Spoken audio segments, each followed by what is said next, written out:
कुछ ना बताइब बेवफा, तोर कौनो दोष ना लगाइब बेवफा।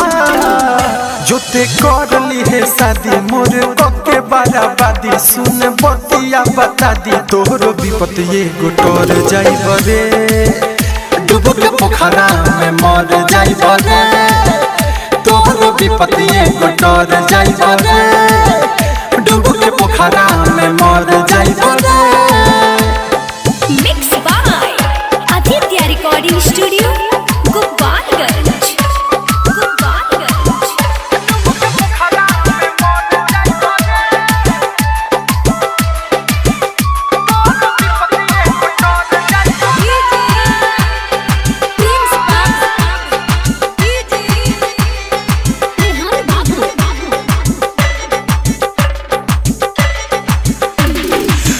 के ना मोर भइले ते तो बदल गइले, जियते जी मार दिहले ऐसन सीतम ढइले, हमरा से ना बतैले रे, चुप चुप सगाई कइले रे, चुप चुप सगाई कइले रे।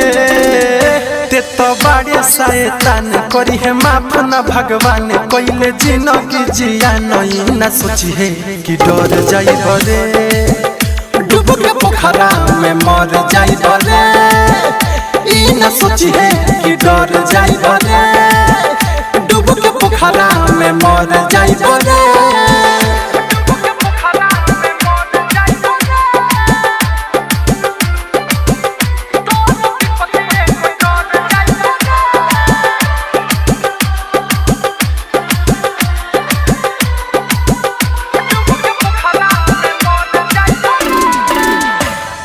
बन गइले कितना कठोर, दे दिहले अखिया में लोर, लौकी ना फेरू दीपकवा, चल जाई जिंदगी से तो प्रिंस रेहन जानी है जब, झूठा तो मनी है सब, झूठा तो मनी है सब।